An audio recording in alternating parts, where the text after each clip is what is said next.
Hey everybody, it's Ben Jameson. Thanks for checking out Church Free Spirituality this week. So coming up in just a couple of days, we got Valentine's Day. And for some of you, Valentine's Day may not be the most enjoyable of holidays. Some of you love it, some of you probably hate it. I know I used to hate it. But here's the deal. I want to take Valentine's Day and turn it on its head and look at it not as a holiday, but more as a spiritual practice. And take the spiritual perspective of it so that we can learn how to use Valentine's Day for our benefit regardless of whether or not you're in a relationship. So, here's the thing. We've got what's called race consciousness. If you're not familiar with that term, here's what it is. Basically, you take any group of people, whether it's an office, whether it's your friend group, your family, your city, your country, the world, all of humanity, whatever it is, you put every single person's individual consciousness into a bucket and average them out. And that's race consciousness. It's this baseline that is most common between all of us, and that's where we as individuals tend to gravitate. So if in a particular group of people, the general energy is one of upset or anger, and you enter into that group, you're going to feel pulled toward that upset and anger. If your group is more focused on, say, joy and laughter, you're going to walk into that group and you're going to feel a little uplifted because the consciousness of that group is such that it pulls you up towards that. We've seen this demonstrated in experiments where they put a large number of people in a building and have them meditate for a long time in a very crime-intensive area. And they can watch the crime rate drop because those people intentionally change the group consciousness, and that helps to elevate people away from crime. So that's how race consciousness works. But what we can see is, when we look at Valentine's Day in particular, we see that the race has a lot more focus on love than any other time of year. So anything that we do around the energy of loving is going to be jazzed a little bit. A rising tide floats all boats, right? So there's a rising tide of love. There's a greater focus on love in the race. So anything we do around love within consciousness helps to create our experience a little more intensely than it would when we're not so focused on loving. So here's how I miscreated my experience a long time ago. I was single, and I hated Valentine's Day. I called it Singles Awareness Day. And I would go up to people who were in relationship and wish them a happy Singles Awareness Day, thinking I was being all cutesy, but at the same time being snarky and really expressing the vileness that I had around Valentine's Day. Funny thing happened. Next year I was single. Called it Singles Awareness Day again. Next year I was single. Same thing. Singles Awareness Day, and single again the year after that. See, here was the race, here was society focusing on loving, focusing on relationships, putting such energy towards it, while I was affirming being single and creating the experience of being single every single year. So that's not what we want to do.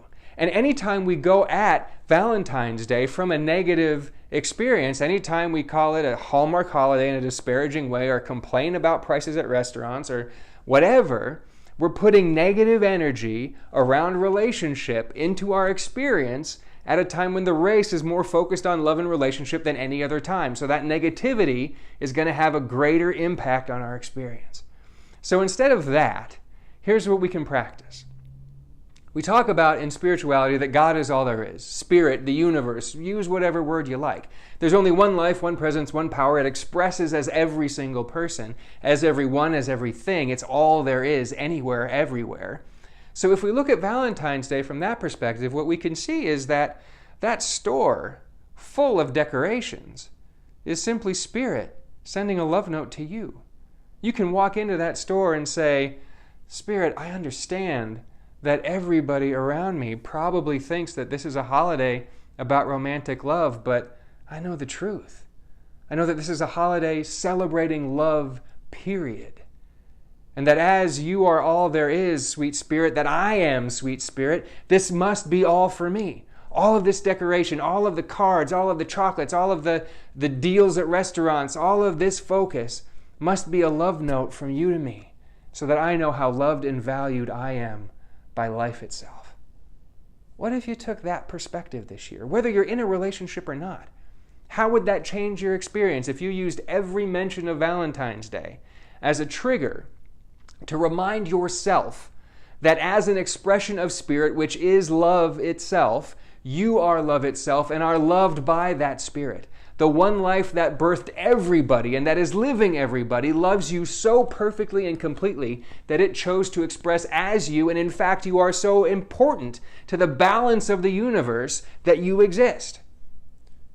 What if you took Valentine's Day, every commercial, every flower, every card, every chocolate, every time you walked into a store and saw those decorations, what if you took that as an opportunity to remind yourself how much life itself is in love with you, and to send a little bit of that loving energy right back out to life itself?